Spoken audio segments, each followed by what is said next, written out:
agenda tonight. So probably not going to get out in 20 minutes on this one tonight, but got a lot to achieve. But we skipped the last one, so we'll make up for it tonight. Let's see. So it is 8:30, 5:34. Call the meeting to order. Item 2, public comments. Raquel, is there anyone, any public comments or anyone with their hand raised? No public comments, sorry. Got it. Good. Item 3, approval of minutes, April 24th, 2023. Did anyone have a chance to read the minutes, and does anyone want to make a motion? We have the full team here, so anyone want to make a motion to approve the minutes? Woody's the guy. Subject to discussion? Hey, Woody's the motion guy, right? Oh, sure. I'll make a motion. We adopt the minutes. Yes. Okay. Do we have a second? Second. George? Got it. Any discussion? All in favor? Aye. Aye. Item number 4, architects update. Justin, if you'd care, you're muted. Yep, there you go. Yeah, thank you, Mr. Chair, members of the committee. I presume the bulk of this discussion is going to be centered on the reconciled cost estimate and the value management, value engineering consideration. So I'll just give you a brief update on the items that we have been doing in addition to working with Gilbane and Colliers to develop the value management list, as well as hold some more focused meetings specifically on some of the VE items and geotechnical subsurface information with a geotechnical engineer. So we have ACCA tomorrow night, a follow-up from our April meeting. I can also report that the certified mailings for the P&Z application went out today. So we are queued up for those upcoming meetings. Beyond that, I'm sure that there may be questions as we go over VEVM that I'll be happy to answer any of those. Otherwise, we've been addressing some of the design development comments that have been distributed. We will, I don't believe that we sent that out today, but it is complete. And we'll be issuing a kind of what we're calling a reconciled design development set at the end of this week, just to kind of capture some of the ongoing items, coordination items that were the subject of some of the comments. Got it. Does anyone have any specific questions for Justin, or we'll go right into? Got it. The next item is the construction managers update.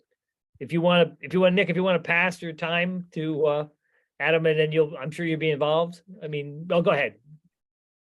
I'm sure you got something. Probably. I would love to be skipped. No, I'm just kidding.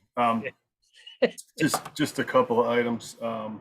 In terms of long leads, we got a report in a couple of days ago based on the specific units that were specified in the switchgear that was specified in the DD set, and we're looking at about 52 weeks for the switchgear.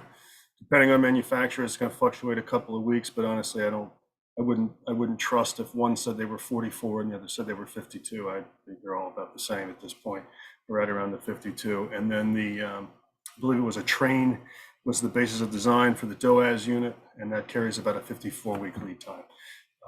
Other than that, everything else is actually in pretty good shape in terms of where the market's at right now in terms of availability of materials and systems and equipment. So those would really be the two items that we would want to pursue an early package for, or 2 early packages for. With a 15 to 16 month construction schedule, a year-long lead time for switchgear after it gets released. And in order for it to get released, obviously we have to get our subs under contract. That kind of kicks off that 15 or 16 month duration of the construction schedule. We have the submittal process and the coordination study to do with the utility company, which the fastest I've ever seen that done is 2 months. I've seen it take as long as 6. So if we had it, the best case scenario, and got it approved in 2 months, add 2 years onto, or add 12 months onto that. So you're looking at 14 months on a 15 to 16 month schedule wouldn't really work out so well for the switchgear. So that would be one. And then because the train unit is, the DOAS unit is inside the building as opposed to on the roof. If it was on the roof, I'd say we might be able to get away with not buying that one early. But being in the building, and we don't want to have a inordinate amount of leave outs and whatnot in order to get that unit in 54 weeks into the job, or what really would be about 13 and a half months into the job. So those are really the two items at this time. Ductile iron pipe is back in the stratosphere of where it once was, and everything else is tracking pretty well. That's all I have. Any questions? So we'll just have to, I've already alerted the selectmen that we'd probably have to go this route. We'll just have to fine tune the schedule when the actual date is so we can back up the dates for when we have to request. Yeah, so we would want to ideally be out to bid with those by August 15th. Got it. So just over 3 months. You say the generator wasn't on the list? You said the I did switch- not see that the generator was not on the list, though, no. I believe that one is a 250, correct? Just looking at that this morning. Correct. Yeah, 250. Yeah, no, it's I got it at 42 months. Not overly concerned with that one. I mean, It's outside. you could anyway. certainly include it. It gets into the, how risk tolerant do we in the town want to be? We can buy a whole bunch of stuff early and make the construction phase that much easier, but it just means you're laying out that much more risk and money up front, before the whole job goes to bid. So but right now, the 250 kW generator is not outside the realm of being able to release it once we bid the job in its entirety. Who gave you the most optimistic switchgear time? So I can be skeptical of their. 52 weeks. That Who was gave you the best? Who gave you the best number? Just for. Eaton was 52, and I want to say it may have been Square D was the one that was in the 40s, mid 40s or so. Okay. But they're, what they Yeah. say today, and who's ever got the shortest lead time is the one who gets all the orders or gets most of the orders, and then their lead time balloons because they can't keep up with that demand. So it ends up being around what the other guys are anyway. Yeah. Got it. Thanks, Nick. Does anyone have any questions for Nick? Got it. Thanks, Nick. Item number 6, the OPM update. Good evening, everyone. So key topic tonight is focused on the DD estimate, value engineering, value management log. We'll walk through that just to get some general flavor of what those topics are, take any feedback. The intent is not to make a vote or decisions tonight because this is the first time that we're all seeing this document, and there's some items that still need some resolution and clarification.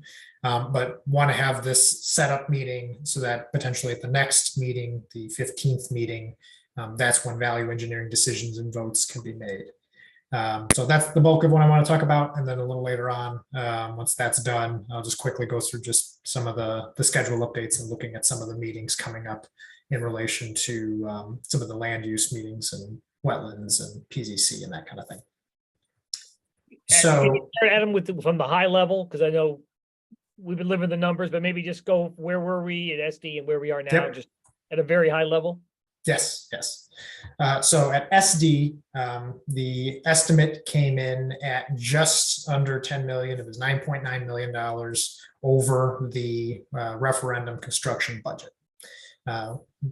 Through the school building committee, some coordination with the Board of Education, there's a few $1 million taken of value engineering and value management. Ultimately, as we've closed out the schematic design phase, there was 6.9 million to resolve. A portion of that was for the anticipated $5 million, at the time of additional budget funds, and then 1.9 million to be resolved out through the design process in the design development phase. So 6.9 is where we had left it at schematic design to get cleaned up. The current DD estimate is coming at 55.5 approximately, against the $46.6 million construction budget, which is 8.9 million over that original construction budget. If you consider that again, that $5 million shift in funds, we're at 3.9 million to be resolved. So what we've developed here which I'll show on my screen here in a moment, is a value engineering and value management log that identifies another potential just under $3 million in value in engineering and value management and alternates to take. And ultimately the goal here will be to, like we did at the schematic design phase, walk through these items, have the school building committee vote on them to incorporate them into the project, or take them rather. So value engineering would take that scope out of the project, and anything as an alternate would have it be out of the base bid, but still be in the design documents. So that way, if the bids come in favorably, the town can elect to incorporate those at the time of GMP.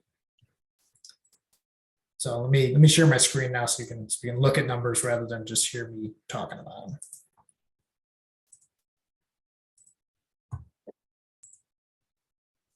All right, so this spreadsheet, which I'll post to the meeting packet after the meeting here. It's as you can see in big red letters at the top, this is draft. There are some items that are still being clarified in terms of what their dollar values are and the specific scope items. Just trying to start at the end. Here was some of the math I was talking about. So reconciled estimate at just under 55.5 million. On this spreadsheet is just under 3 million, but 2.9 in VE and alternates. And what you can kind of see here is sort of the spectrum of what this task entails. So if every single piece of VE and alternate was taken on the list that we'll show here in a minute, that would bring the base scope estimate down to 52 million and have the project be just under 6 million over budget. If the school building committee elects to take none of those items and wants to not have anything be an alternate, and some of the alternates that were already taken be back into the project, that would lead to project being right back to where we started at just under $10 million over budget. So that's the spectrum of what the decision making that this committee will be looking at through this log and this process. Any questions on that from a high level before I start going into line items? Because lots of numbers, lots of 5 million here, 3 million there, 10 million over. Things get thrown around a lot, so I want to clarify anything before we move on. Just the design contingency, Adam. So some of the money, we had a certain design contingency at SD, and we have a reduced. How does that factor in? Yeah. So the project budget has a number. The project budget and the project estimates have a number of contingency funds built in. So, for example, separate from the estimate as part of the base budget, there is owner's project and construction contingencies, which help deal with things that come up during construction. There's a discovered condition, this amount of soil is bad, or something else goes awry.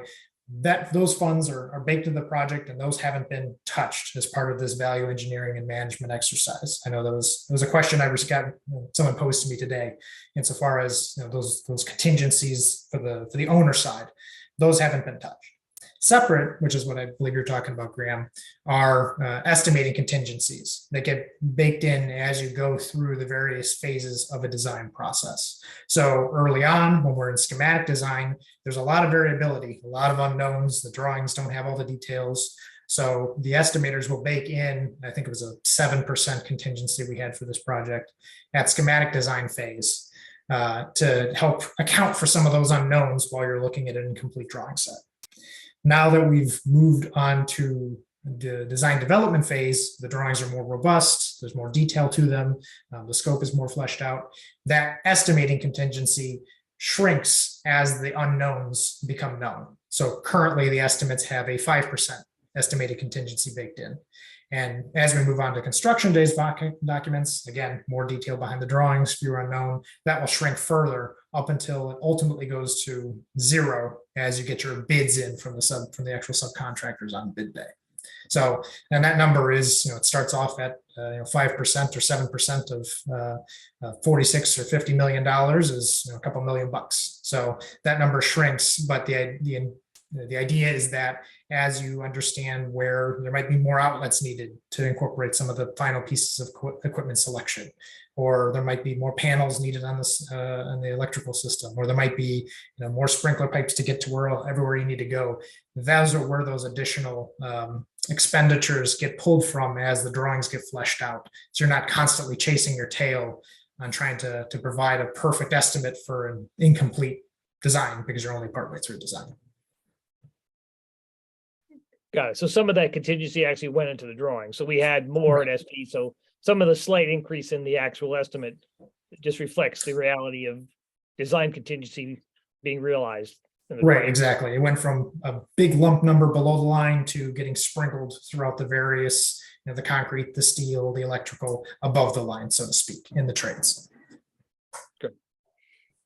Thanks. Anything else on sort of the high level? Do you mind if I just jump in here, Adam? Another one of the things that's contained in the estimate is escalation to the midpoint of construction. So this estimate carries about and Nick, correct me if I'm wrong, about 7.3. Let me find 7.36% for presumed cost escalation to the midpoint of construction, which is based on a 5% per year. So right. Yep. Yes. And the one other thing I will add just before I reshare my screen here again is at this stage of the game, it's important to, it was important at schematic design, but really at design development, it's important to bring down the budget discrepancy and get us resolved so there aren't ambiguities in cost as we go forward to construction documents. At this stage in the game, it's still possible to get big chunks taken out through the design effort and the value engineering effort. But at the end of construction documents, there's not really a lot of room for all of that. So that's why it's important to go through these, make tough decisions as we need to now, and then move forward in a construction document phase, knowing that wherever the budget overage is, if there's additional funds coming, those balance out so that the plan is known moving into construction document phase. All right, let me share my screen here. So again, no decisions tonight, but want to basically get any feedback or questions from the committee. So that way, when we meet as a group next week, the intent would be, if the committee is amenable, to start making decisions on these and take votes. So just starting off, these are just in alphabetical order based on code. There's about 35,000 that might be realized in switching up some type of electrical cable. Again, not a real functionality issue for the school, so that one might be something that's favorable to vote on. EV charging stations. Currently, the estimate contemplates having those installed as part of the project. They're not required for the ed spec. We're confirming any code implications that are required as part of that. And the dollar value, which is why that's still in yellow. But that's a nice potential $50,000 savings for something that's might not be needed day one, but the infrastructure would still be in place, so that way it could be added easily thereafter. Adam, so the conduit would be conduit to the contemplated place where they would be located. Yes. Yeah. And we've done that successfully on another recent project. That makes perfect sense. This next one is a pretty simple one. After the estimates were in, there was some updates on some of the site lighting that can yield a $50,000 savings. So again, that's a good chunk of savings that doesn't necessarily impact the overall functionality of the project. This next one, as you see, has a blank exterior canopies. Currently, those are framed predominantly with heavy timber framing, which is aesthetically pleasing, but can be expensive. So that's the cost is coming in to swap that out with more traditional steel framing in lieu of heavy timber framing at the canopy. Right now, the next item, over the gym, if you recall, when Tecton did some of the reconfiguration of the building to tighten things up and reduce some of the clear stories and reduce some of that cost, over the gym, that left, there would be no natural light over the gym, so some skylights were added. Skylights are, an expense as compared to just having it be roofed. So this proposition would be about $25,000 to reduce the number of skylights from 8 to 4. So not eliminate them, but still reduce that quantity. The next one is pretty straightforward. There's, as part of the building, as you've seen in some of the renderings, there's curtain wall in a number of places around the building. The estimate was based on a certain type of curtain wall that's a little bit more of a premium. So there's a almost $200,000 savings to switch it to a more conventional curtain wall. And I think, Justin, I believe that's just an aesthetic consideration. Is that right? Yeah, I think we are on board with capturing that. In a similar vein, there's close to 200,000 in potentially simplifying some of the brick facade. A lot of the design had reveals, little offsets in the brick to help break up the facade. So it's not just this big sea of bricks on a wall, but there's a cost to that in terms of labor inefficiency. So by reducing some of that inefficiency and by having a more standardized brick size, there's about $200,000 in savings that can be easily captured. Next item, again, with the envelope, there's a limited amount of zinc paneling that was called out for. So this is about $150,000 in potential savings to simplify that, not go with zinc and go with a much more economical finish that achieves the same look. Adam, I have a question. Yep. In reducing the brick reveals on the facade and just going with a standard brick size, can we change the color of the brick to add some more character, if you will, for lack of better terms, or more as a design feature, without spending that kind of money? I mean, I don't want it just to look like a big brick box either. We got to be careful. Yeah, we had talked about that. Justin, you want to talk about the horizontal reveals, and you're probably better off to address that. The elevations have vertical reveals, and some of the feedback that we've received is from an operational standpoint, a lot of that cost is in the labor because you simply cannot do horizontal runs of the brick. Yeah. So I think we can be targeted for where those are to limit them to perhaps control joints, etc. And we'll focus on the some horizontal projections within that 25%. We can investigate a blend that gives you a little bit more color variation. If it's a standard brick module, we'll make sure to engage our partners in the supply industry who are always happy to bring us a number of samples. Yeah. So. Yeah, I'm sure you'll do a good job. I just don't want it to look like, I don't want to have the budget make it look ugly. I still think appeal is very important. So Certainly. thank you. And I made that note, Sharon, so we don't forget about that. Thank you. All right. Next one is again some tightening up on some of the curtain wall on the building.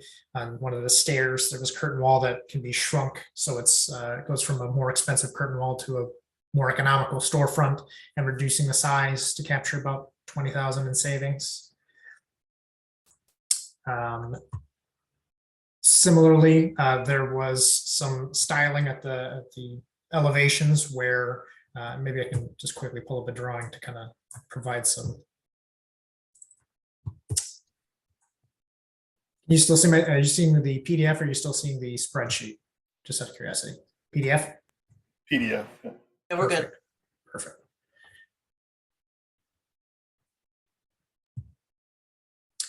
So I'm just looking for an elevation here.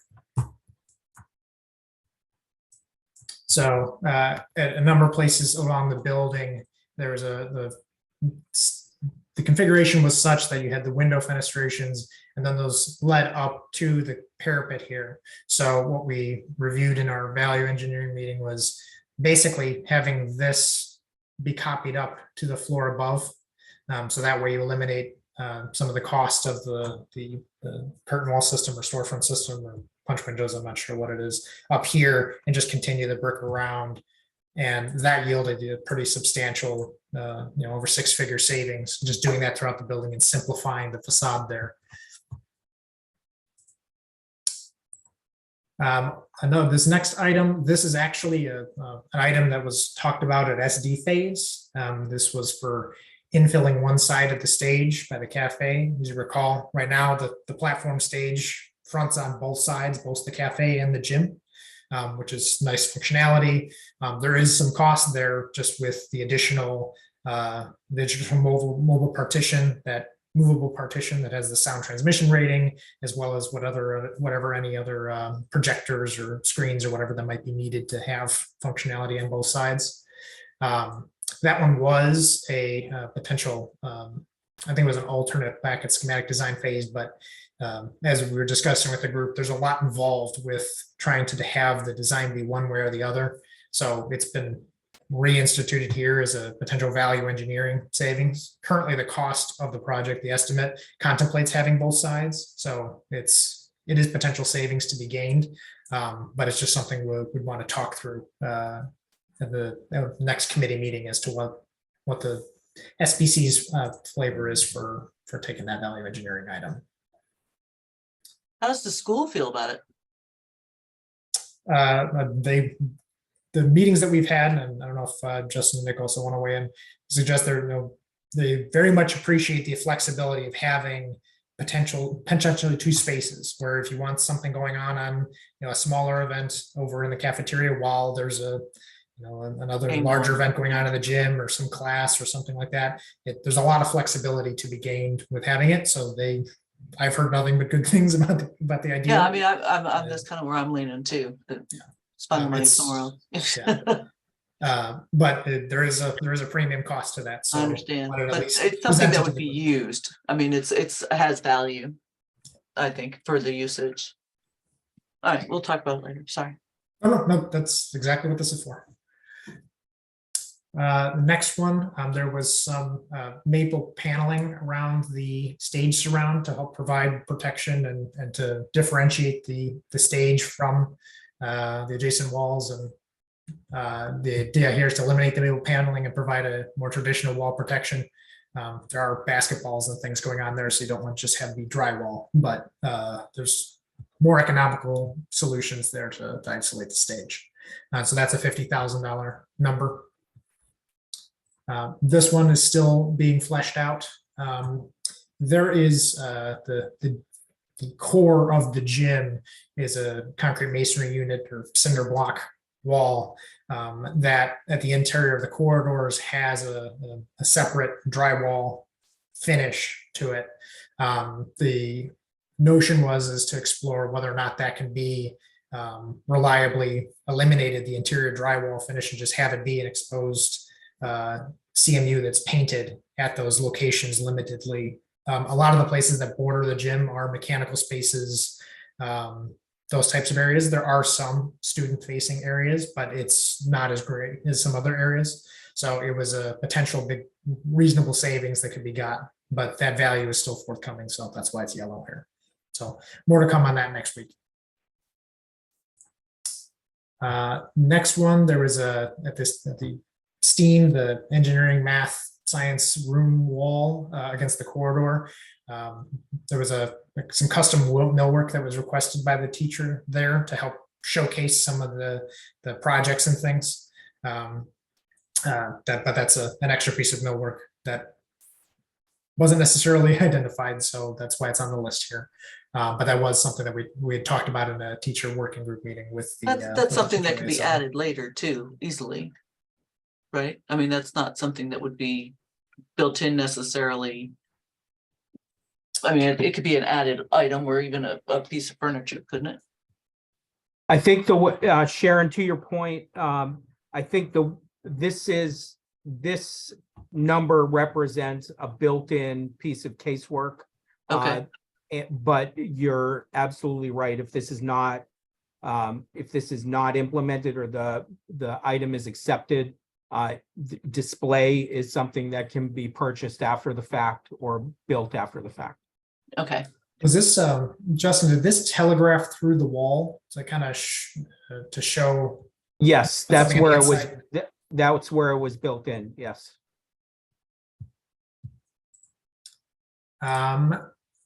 This next one is going back to the stage. Right now, the stage estimate contemplates a hardwood platform. So this is to go to something more economical, an LVT or similar on the stage for about 30,000. This next one, it's a smaller item for about 6,000. At the end of the corridors, there is some millwork for breakout spaces. Not a lot, but just something there that could potentially be accomplished by FF&E, a furniture solution, something to that effect if there's budget and it's desired. So that's what that cap savings is intended to capture, just some of the limited millwork there. This next one is about 35,000 for reducing some of the tackable surfaces in the classrooms. So a lot of the classrooms have almost full walls that have tackable surfaces. So the notion was to reduce that by about a quarter. There's a bit of a trade-off with going too far in one direction, just because if you really shrink down the tackable surfaces, you get into a lot of trim work and a lot of starting and stopping with labor that could lead to some inefficiencies. But there should be some pretty low-hanging fruit in reducing that by about a quarter and capturing 35,000 and still leaving a fair number of surfaces to pin up student artwork and projects and things like that. In a similar fashion, we spent some time looking at the wall protection in the corridors. This kind of relates to the topic I spoke about earlier with the gym and the concrete masonry units and the drywall. But right now the corridors are effectively a drywall that you would have like in your home, but because they're a public facing space, typically provide some sort of protection, wainscoting at the base of them to avoid the students that drag their hands and carts moving and bumping into them and things like that. So there are some nice aesthetic ways to provide some wall protection there at the base. The product that was the sort of the basis of the estimate had a fairly high unit cost. So we spent some time looking at, is there better ways to achieve the same effect? So this $80,000 number looks to actually potentially look at replacing some of it with some tile solutions, which on a square foot basis came in at much more economical pricing. So there's a better bang for buck. And it's a nice tile finish there. This next one is just it's a pretty simple simplification where right now the estimate is based on 2 foot by 6 foot acoustic ceiling tiles. And with the exception of the cafeteria where it's a taller space and it's a different configuration where the bigger tiles really add some value. At the rest of the building, we're looking at just going to a more standardized 2 by 4 tile. And that change would save 17,000 or so on a unit cost basis. Switching to the site, right now the plans contemplate 2 monument signs, like you would see, welcome to Madison Elementary on the front. This item is about 20,000 to eliminate the north monument sign. That one goes to the bus loop anyway, so that would only be used by parents and visitors during a off hours event or something like that effect where there's overflow parking. So this is a pretty straightforward VE item to eliminate that secondary monument sign, if you will, and just keep the one by the main entrance. This next one, it's a smaller item, but it's to eliminate some of the plantings in the courtyard. Right now, the base estimate has ground cover and shrubs and I think a tree or 2 inside the courtyard that's on the west side of the building, which is over here. So to simplify some of the maintenance and try to capture a little bit of cost there, This would basically just have some hardscapes, and I think some seating or a little bit of seating in there, rather than also having plantings right away. That's something that could be added later. So that was why that was added as a potential VE item. And then the last two items in terms of value engineering, and then I'll talk about alternates here in a moment. These are related to some of the soils. So this isn't so much a function of if it's in the building, out of the building, but it's a savings against the estimate that we will just wanted to have shown here and captured here. So these two items are related to the existing soils on the site. And there was a review with the geotechnical engineer about whether or not some of the existing soils underneath the grass and the topsoil can be reused as part of the structural fill for portions of the building or under the parking lots, etc.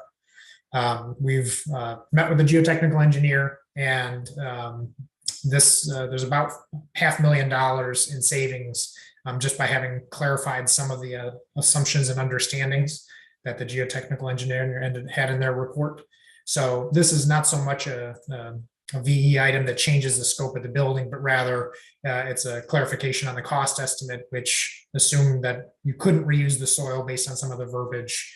But as we move forward, there appears to be a good opportunity to be able to capture most of the savings of reusing it, and instead having a small allowance for any unknowns that come up or any soils that come up that are problematic. So these are still in yellow as we're confirming the values there. This first one is the bigger item for using most of the sand and gravel, which we're pretty confident is going to be able to be captured. There's a secondary item for different level of soil that we're looking at. I conservatively marked that as 0 for right now. We're still evaluating if that's something that can yield some savings, but that's what those two items are. Anything on value engineering before I move on to some of the alternates? And just to reiterate, value engineering it's out of the project. You take that item, Tecton doesn't design it, it doesn't appear on the drawings, we remove it. For the alternates, to remind everyone, this is where it will still appear on the drawings in terms of as an option, and then but is not captured as part of base scope. But when we go out to bid, we ask the bidders to price these items so that if there's additional money, the bids come in favorable, etc., they might be added in at bid day to be included in the project. So if the committee accepts these alternates, they'd be removed from the base scope. So if you didn't take the alternate at bid day, they wouldn't be in the project, but they're still designed through to allow for easily taking it a la carte, so to speak, once we get to bid day. And so those items, there are some sunshades on the elevations that are about $90,000 that would, Justin, I think you indicated that it basically help with not having to draw shades as much and improves the quality of light. But we haven't contemplated the vertical shades, which seem to have a bigger impact on the energy usage and things of that nature. Is that right? Correct. So the horizontal sunshades is one item. This next item is just under $250,000 for some of the fire suppression systems in the server rooms. This is something that it was identified in the ed spec, but just talking with the team, it's not something that any of us have seen in elementary schools. It's a nice system, but it's more for data centers or higher end things of that nature, as opposed to a traditional fire protection system. So still have a sprinkler system, just not the higher end system, if you will. So that's about just under $250,000. This next one, we're still evaluating the cost, is for reducing some of the millwork cubbies in the classrooms. Right now, the ed specs have, I think it's anywhere between 24 and 26 cubbies per room, which is larger than the anticipated number of students in each of the rooms. It's provided as an alternate because there's obviously always a focus on growth and being able to have more students in rooms as necessary. So that was a target as a potential alternate to take when we get to bid day if it's amenable. How does that compare? How does that compare to what'll be at Ryerson? I missed that. It sounded a little broken up for a second. You mean Brown? Sorry. Yeah. Well, sorry. Yeah, the new Ryerson, the North at Madison Elementary School. Justin, can you help us out with that? Yeah, 1 second. I don't have those documents open. Give me. So let's move on. We can come back to that. Okay. Next one is the kitchen equipment. If you recall back from schematic design, there was a difference in the kind of the scope of the kitchen equipment in the ed specs between the square footage, which suggested there'd be less equipment, and some of the equipment breakdowns, which suggested a much more involved kitchen. So this would be an alternate for providing some equipment, on bid day if it's available, if the price is right, but still providing the backup as part of base scope. So that way, if things run high in terms of costs, you still have the ability to put it in later, but not buy the equipment right away. We're still defining what that scope might be though, which is why it's yellow. Justin, did you find that brown thing or should I keep going? Yeah, we have 20 to 22 cubbies per K and 1 classroom. So we don't, this is something that we've kind of understood about the early elementary classrooms within the ed spec. We've had fidelity to it. Now's the time to ask the question, are you going to have 26 students in the classrooms of which you'd need to provide cubbies for? So Justin, just for clarification, you're providing 20 to 22, both at the new school and at Brown School. No, at Brown has a lower number for the kindergarten and first grade cubbies that we're building in. Okay, same quality, same material. same Yes. stuff, just not the Yep. same. Does that answer? Just your- not the same number. We're doing the same quality, the same designer, the same material, maybe not the Yes. same amount. Correct. Thank you.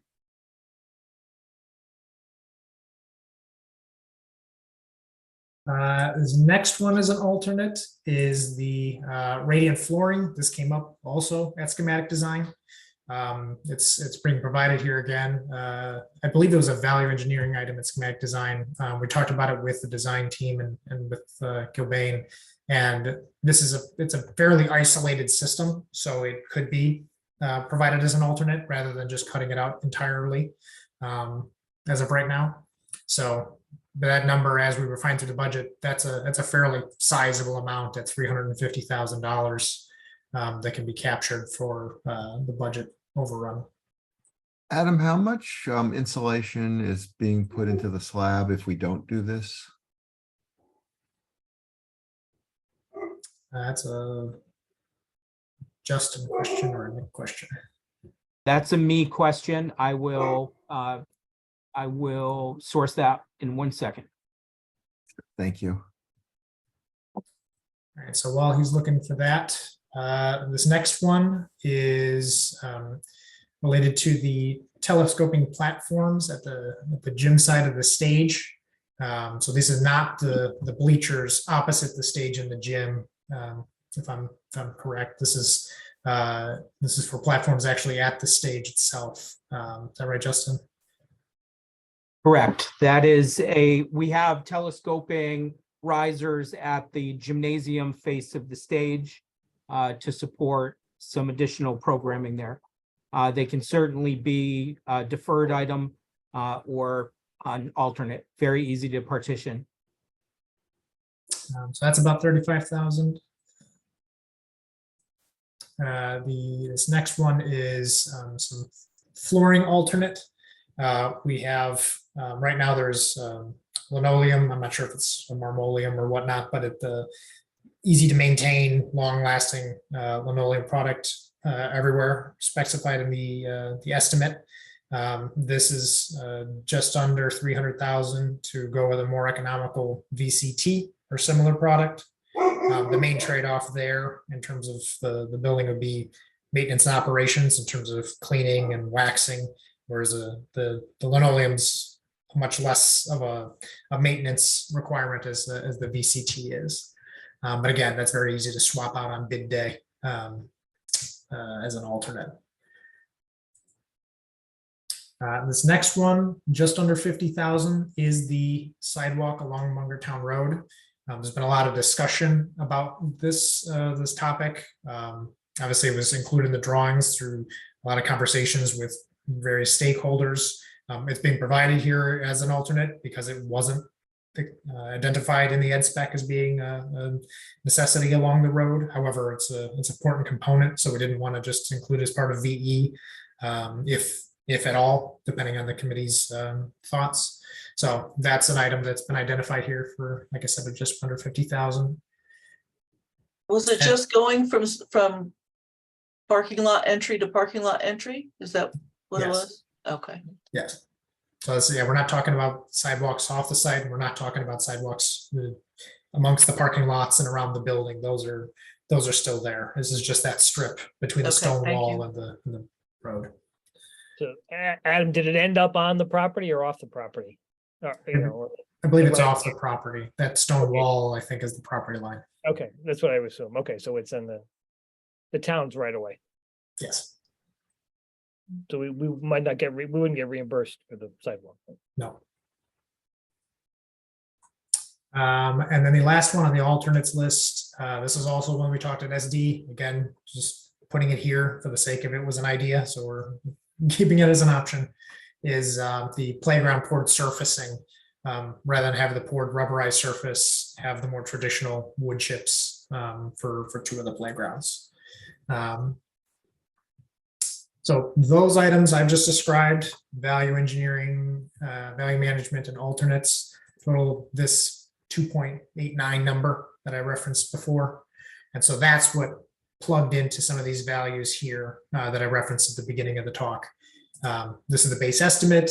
If you were to accept all the cost measures above, that would result in the estimate coming down to just about 52.5 million. And against our original budget, that'd be an overage of just under $6 million. And then this case on the right is basically if we backtracked on all the value engineering we did on the above, you didn't accept any of it. And the items that has already been done as alternates, you try to put back into the project. That would bring us right back to where we started. So that's the charge really for this meeting, for this upcoming meeting, is identifying how, can we get all the way down to 5.9? Is it somewhere above that through selection of the VE and alternate items? And just as a reminder, I do have below here, and again, I'll put this in the packet after the meeting. But these were the alternates that were accepted as part of schematic design. So we have backup for gym scoreboards, but buying the scoreboards themselves is an alternate right now. The third playground is a target as an alternate, so not in the base scope. A formal seating area and a formal pollinator path around by the wetlands is targeted as an alternate. So it's not in the base scope, but it is something that's being designed out on the drawings, so it can be bid out on bid day. And then two items that were not in the estimate, but are being carried in terms of alternates, so they're getting designed out, are outdoor storage facilities to make room for the outdoor large equipment that has been coordinated with Bill and the facility side of things, as well as just an allowance for coordinating what plantings might be needed as we go through wetlands, planning and zoning, coordinating with land trust, et cetera. So none of these items are currently in base scope, but they're important to track. So that's why they're in the alternates pool. So that way they can be put back in or put in the first place in bid day if the pricing is favorable. Adam, where's Ryerson School? Ryerson is not in the base estimate, and it's not an alternate. It's just not part of the project anymore. It is not part of the project. That was at the SD phase. It was reviewed as a potential alternate for I think it was 1.5 million or $2 million or something to that effect. As we went through design development and looking through the hazmat evolution. So if you have an existing building, you're going to demolish it, you have to do a hazardous material study, and going through that exercise, in coordination with discussions with town leadership, the notion was to re-examine Ryerson during construction, since the project was already needing to find a lot of money to bring back down the estimate as compared to budget. The notion was to defer spending the money on a hazardous materials exercise to evaluate Ryerson, and then we'll look at that effort in construction based on how the bids come in and what the tone is of how the town wants to direct the Ryerson project or portion of the project. I just think we need to be careful about that, because I think that was part of the referendum that we were gonna tear the building down. Not that that's a problem, we just have to be clear about it. I know you've been saying it loud and clear, and I've been hearing you, but I don't know, it gets sort of lost in the shuffle that we're not handling that. Yep, anything we need to do to move past DD, that it needs to be abundantly clear what's going in. So as of now, the numbers that I've shared do not contemplate the demolition of Ryerson. Or managing it as part of this project, or in this funding, yeah, we can maybe do it later. Thank you, Adam, for that clarification. Anything else on the lovely spreadsheet that I just dragged you all through? So even if we accept all the value engineering and bid alternates, we're still gonna need more money, a little more money. The Yes. question of how much money we're gonna need and what things we put back in. If we reject them, we're gonna find that much more money. So the 5.9 that was Yep. left, does that include the rebated money or the money we were getting back from the other projects?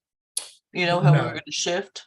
So that's a separate topic. So Okay. the referendum established a total project budget. It established a budget for the collection of projects for the town, and any sort of rebates for geothermal or whatnot. Obviously, that comes back to the town, but it's not something that can be utilized as funding the project directly due to timing. Before, you have to have everything funded to be able to go to the project, and you won't get Right. those monies back. But weren't we for gonna rebate borrow until- from the other projects within the scope to cover and then pay it back? That's what Board of Selectmen is discussing. I don't know, Okay, Graham, so you have more data on that? that may still happen. That would help reduce that 5 million. Yeah, so we have That's what initially talked about 5 million. Moving Right. 5 million from one line to the other, and now we're continuing to have those discussions, but they haven't Okay. formally moved on that decision. I didn't know if it was settled or not yet. That's what I was No, curious. It's Okay, been thank you. discussed, and yeah, so there'll be a Okay. Board of Select meeting probably in the next month where they kind of formalize that, but nothing's been decided, so. Gotcha. All right, thank you. And there's also a discussion of additional reimbursement. You may have heard, but that doesn't, again, that can't come back to the project. That just means the town pays less. So if it will help the selectmen explain moving money around. But it's still, you can't exceed then there's possibility of adding some money to this project. From the current balance, the town currently has money sitting there in a bank account that they in theory could move over if they can get the okay to exceed the referendum number by adding scope. And that you get into technicalities of what the referendum actually said or not said. So if you added more money, $2 million to the project, you in theory would exceed the referendum total. But there may be some flexibility if you define it narrowly. So they're working with the attorneys to kind of determine that. And in terms of the reimbursement, I don't know, Chuck, I think you're working on that, and that, again, that doesn't help the project referendum number, but it makes it easier to sell politically down the road. So I don't know if there's any update on that, Chuck. Have you heard what the timing on that? No, Graham, we just submitted that letter about a week and a half ago, I think, Adam, to the state of Connecticut. Dr. Cook submitted that with his signature. But basically, the way we looked at it, trying to compare as close as we can, apples to apples. Basically, we said if we went with a 5-school model and we renovated we could renovate Ryerson and Jeffrey with their prospective enrollments. That it would be about the same as our budget now, slightly over, and using similar dollar values, cost per square foot values, very similar. So it's slightly higher, but we think the argument of going from a 5-school model to a 4-school model, reducing yet another facility, in addition to a newer facility, offloading, really 3 old facilities in Ryerson, Jeffrey, and TCLC, is a benefit to everybody. And we feel that to be part of that discussion. So the letter's in with the state. We're not sure of the timing on it. The state of Connecticut, talking to Michelle Dixon, they've never had this request come through under that statute per se. So we're not sure of the timing, so waiting to hear back on it. Okay, good. Anything else on the value engineering portion of it? Otherwise, I'll talk a bit about schedule. And I saw there was a comment from BOE Chair Seth Klaskin that I can address in terms of the BOE and next steps and all that. But is there anything else on the VE log or anything before I just talk about the schedule here? Are there any VE, and this may be Seth's questions, are there any of the items in the VE that would have to go back to the Board of Ed for a modification of the ed spec?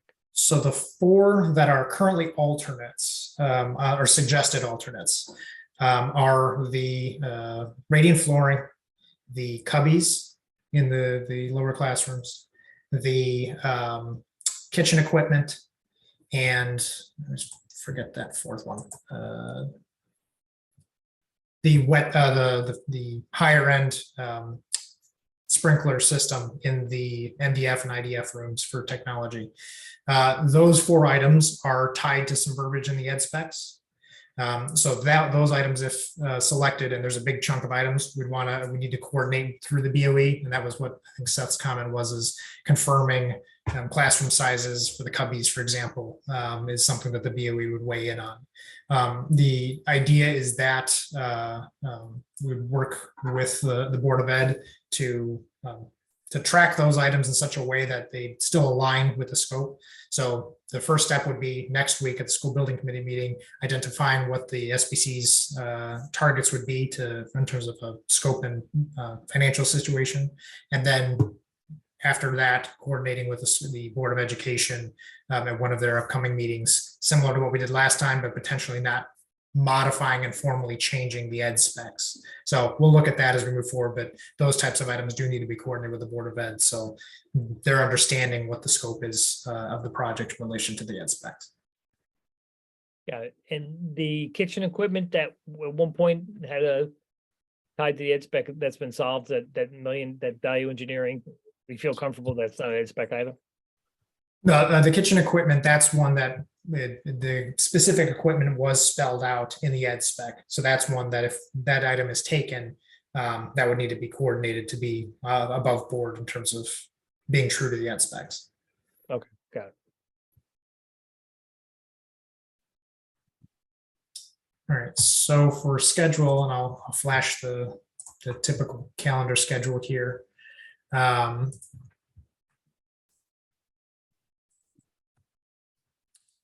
So tonight, we just walked through those items. The big target would be to go through and actually vote, approved, rejected on those items I talked about today at next week's meeting. Going into June and July, the big focus for the project team will be on the wetlands hearing and the Planning and Zoning Commission hearing. At the next meeting of the SBC, we should look at where this meeting falls. We may want to shift this to another date, whether it be May 22nd or maybe later this week, so it doesn't conflict with the wetlands hearing, which some of the people here may want to be attending that opening wetlands hearing. But we can talk about that next time. But ultimately, like I said, the big focus is on wetlands and planning and zoning, getting those hearings, getting those sign-offs, probably at their July meetings. Usually have your first hearing, they open it, they deliberate, and then at the next meeting, they come back with a decision.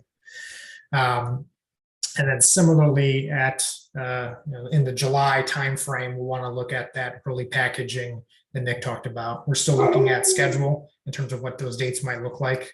So it might need to be earlier in July or later in July, but getting that first package for those electrical components we talked about earlier, spun up, coordinating that with the state, getting the state's authorization to move forward to bidding those out, and then getting those out on the street to get numbers for that early bid package. But there's a lot of coordination to do there with not just only this group, with Board of Selectmen, making sure the town understands the risk from a financial side of things, and with the state to confirm that the state doesn't have any issues or exceptions with going out to bid early. And the state usually wants to understand that the town knows the risks with going out early, but in this case, it's a pretty simple an explanation in terms of lead times versus laying out money early.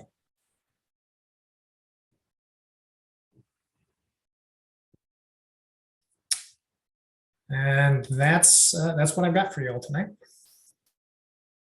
Adam, does it make any sense at all to consider some of the items that you presented tonight for a vote tonight, just to make next week a little bit easier? Just some of the ones that I think there'd be a lot of agreement on, at least we can get rid of those. Does that make sense, or do you want to leave everything for next week? Ultimately, it's the town's process. I'm just helping facilitate it.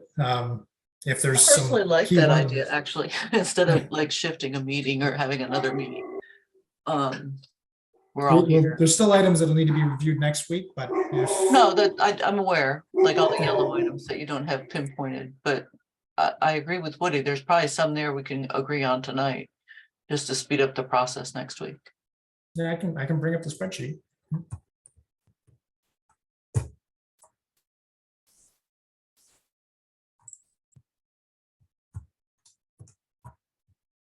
The ones that would jump out, I would think, are maybe the fire alarm in lieu of MC cable, the site lighting quote, and then some I of think the EV charging, to me, makes perfect sense, because it'll give us time after the school is under construction to maybe find out what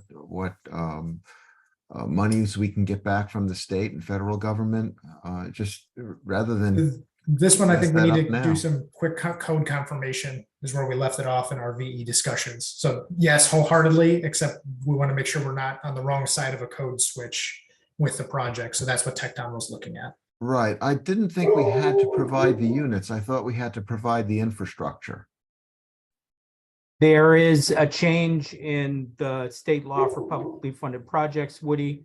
We at our most previous OSCGNR meeting, it was relayed to us that we were on the old, we were under the old legislation, not the new. So we just need to confirm that. Yeah, I mean, from my perspective, just as somebody involved with EV charging, nobody's really decided exactly what we're going to need. I mean, we could obviously for 50,000 put in a bunch of level 2, 6 or 7 kW chargers, but there's an awful lot of action on the DC charger fronts right now.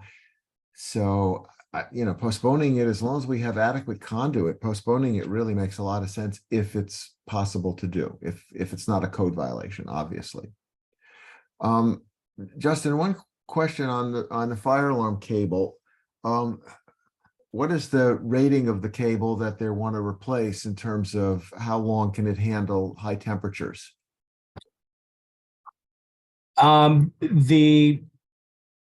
It's a matter of whether or not it's in rigid conduit or flexible conduit. So I believe the rating is the same. Okay. We almost always see MC cable. Yeah, I would agree with you. If there's no issue with temperature, that makes perfect sense. Yep. So Woody, just so you're aware, and perhaps you are, but the specific requirement for the EV charging stations is that any building with project cost greater than 100,000 must install level 2 EV charging stations at a minimum of 20% of light duty vehicle parking spaces. So we believe we're on the earlier side of that requirement. That's what was relayed to us by Kermit at the state. So that's the only thing that we're trying to confirm. Right. Got it. I think that's a mistake.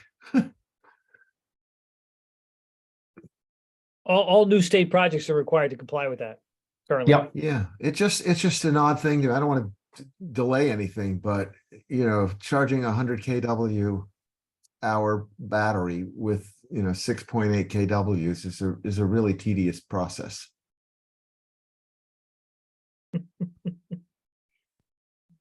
So is there, it sounds like the MC cable movie MT was a good target. And again, the site lighting quote that's basically invisible to the committee at this point. Were there any others that Woody or Sharon or others you felt strongly about that we can knock out tonight? Can we scroll back through so I can see them again? Yep. Well, I mean, in all reality, gang, we have a lot of money to cut. Yeah, I mean, it's almost a reverse question. Which ones do we feel strongly that we don't want to do, and we want to fight? We want to have a discussion about keeping them in. Yeah. So, I mean, I think we were just flipping around. Which ones? I mean, the gym skylights, I think we could vote on from the next one down. We could do the same. The brick we could do. The zinc we could do. I mean, that's my opinion that we're under a lot of pressure to get at least 3, right? At least 3 million, 4 million out of this now. On the gym skylights, you'll notice in the A column, it was a Gilbane proposed item, and it was, in full disclosure, it was a one that I noted before I realized that the clear story had been deleted, and didn't go back and remove it after that. So if I had known the clear story was deleted, I probably wouldn't have suggested it, just based on the amount of natural light that would be lost. But I just want to throw that out there before the Gilbane is forever tagged to that one item. Yeah. And we open the building up and you you can't see anything in the gym, or it just feels like it's completely landlocked. So why don't we defer that one to next that's a week? good one. That's a perfect example. Defer. Yeah. Yeah. Thanks, Nick. Hey, guys, Seth has a question as to whether or not we can vote on this tonight because this is a special meeting. So are we doing no things if we're gonna vote on stuff tonight? Should it just wait till next week? The agenda didn't specifically call for Yeah. votes. I don't know. Well, I guess, yeah. So we can, maybe we can wait. I think we can discuss. I think the sense is we're gonna vote. Like pre-discuss it now and then vote officially next time? Okay. Yeah, and maybe any ones that Justin wants to make an impassioned plea for, maybe we should go that route and just, which ones are you gonna lose sleep on, and you're gonna regret we did this for the rest of your life if we take them. Okay. I'll be honest with you, the 6-figure ones that are there in terms of the building envelope, we discussed these with as an internal team. They were ones that we had also were also on our list. We think we can make them work, and we think that the value is great enough that we would certainly, we're prepared to move forward with those VE items. So I guess the other way of asking, which ones do you think we should, if we had a few bucks in our pocket, which ones do you think we should strongly consider not taking? Yeah. So, Nick, it was reflecting a Great discussion stuff. that we had late last week. We do think that the gym skylights, it's a nominal, granted, every dollar is important here, but the effect of providing that natural light in the gymnasium, when we already went through the effort to eliminate the clear story, we think is important. There aren't a ton of other ones that we actually were holding on to.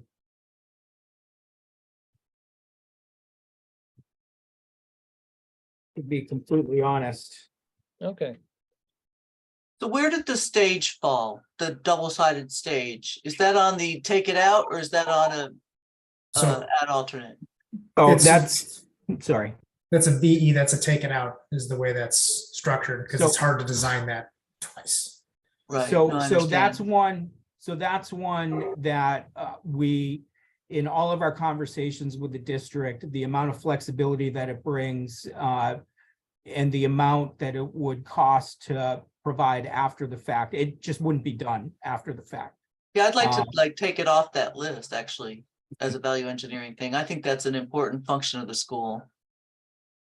And I mean, how much money was it saving us? I mean, I'm all for taking away maple panels and stuff, but because that's not going to affect the function of the stage. Right, that the maple panels would Yeah. not. That's So a I mean, I'm all for 35,000. changing the flooring is fine, that kind of thing, but to keep the stage flexible, I think is important to keep personally. And we find the money elsewhere, get rid of the sidewalks. It's already an alternate, so we can't. It Oh. doesn't think there's any money. Yeah, the alternate ones are, those I are know. safer to take, if you will, because No, I they still understand. get pricing at the Yeah. end. I would, How about the Is it- stage floor? I'm sorry. How about the stage floor being wood versus the VCT? What's I- is any? I So- don't care. So I think we can find a solution there. It's wood floor with a sleeper system that's on top of it that provides a little bit of cushion there. I will be able to find an alternate material.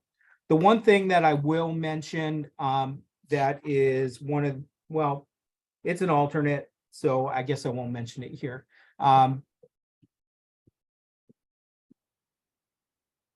now everyone's itching to know, Justin. Okay, well, just when evaluating the VCT to a linoleum composition tile, you need to take into account the annual waxing that occurs every summer on VCT floors. So while it is an economy on bid day to go with that type of flooring, it's a common alternate for us to build into a bid set. It's almost never taken in our experience. Penny wise, dollar foolish. Yeah. Are So there- you're saying don't make it an alternate, just keep it in the project? No, we can make it as an alternate. It's a very easy thing to build in because the quantities are the same. And all we're Okay. doing is providing an additional specification for. There's no a difference in floor how it material. gets laid down as far as the product for laying it down or anything, or the substrate? No, there's no difference in the substrate or the floor Okay. prep. Okay. Are there any other items that kind of stuck out in your mind as being potential discussions or you're unsure? Otherwise, what I can do is I can no vote tonight per the discussion and the good point that Seth brought up earlier, but I can prep this document and as part of the next packet, send it out with the inclination of I'll mark it as accept or mark that one as reject. And then similar to the way we do minutes, potentially just go through, identify if there's any, hey, I didn't know about that one, or hey, let's talk about this one. And then there could be one unanimous vote to same thing as we did a schematic design to the SBC authorizes based on the presentation of spreadsheet versus 50 individual votes and motions. Good point. Thank you. Yeah, if you're willing to do the work, I think that'd be great. I get paid to. That's fine. Okay. He's paid by the hour. He's good.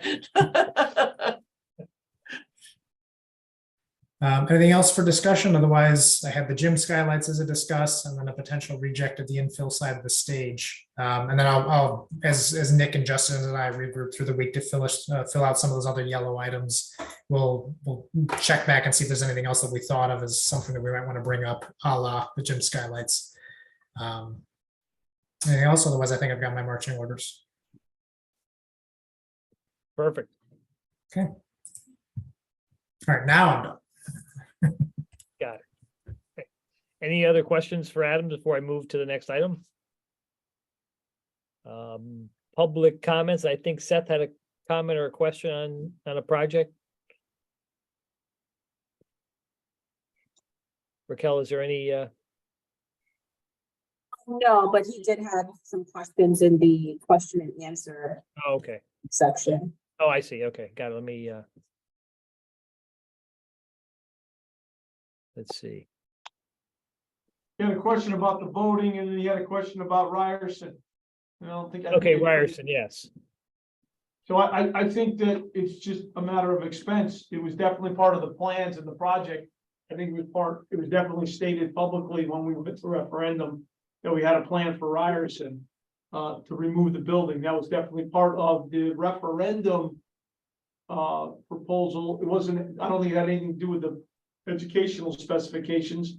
And I think that you as a committee have to decide the priorities of what you have funding for when things change. So I think you just have to go back and tell the Board of Selectmen, and then they have to somehow appropriately publicly say that we're not gonna address it at this time, but we're a long ways from finished. You guys, 2025 is when you're gonna open the new school, and then you're gonna deal with Ryerson soon after that, so I don't know if you've totally abandoned it, you just have at this point. Yeah, no, I always anticipated it's still part of the scope of work here. It's just not in our budget, so it would have to be done, down the road. It's part of the overall total referendum total. And part of your charge, I guess, I don't know if was your Yeah, charge. I don't know if that- it was charged, but it is part of the grand total. And I Yeah. believe it was in the scope of work for this team to manage that. Yeah, So, so I just think it has to be one of the items on your to-do list, and that we articulate it well with everybody. That's. Was it in the 46 million construction cost? Yes, Okay. So we do need to be aware of it and keep it on the table as far as when we're looking at numbers. yes, that's correct, right, Adam and Chuck? That's, yeah, we need to check I think we need some additional conversations with looking at the referendum language and Board of Selectmen to see where that falls and regroup on that front. Yeah, and I think it was discussed publicly. I don't know if the referendum specifically said to build a school. I don't think it said build a school and tear Ryerson down, but we could check that out. I think we publicly said that was the plan, but I don't think it. Yeah, as of this time, no, there were funds in the budget still for a hazardous materials consultant and providing survey work and things of that nature. Those funds haven't been, by any means taken away from those efforts yet. The school building committee would be in charge of reallocating those funds if it was completely abandoned. As of right now, the numbers just with the cost estimate do not reflect the cost of Ryerson, and it has not yet been assessed by a hazardous materials consultant to confirm what the scope of Ryerson, the fine-tuned scope of Ryerson would be. Currently, that was going to be evaluated during construction phase based on how bidding went, how the project went, what the town's final determinations were for Ryerson versus the main new construction. So I think we answered all Seth's question. I think we could promote him if we missed any.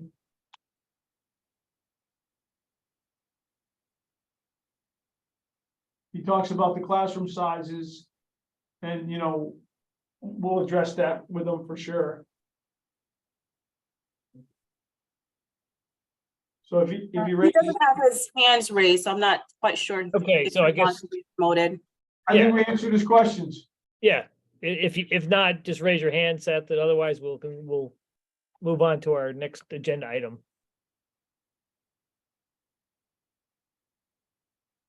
I think we're good. Yes. Great. Any other comments from the committee? We're ready to vote next week.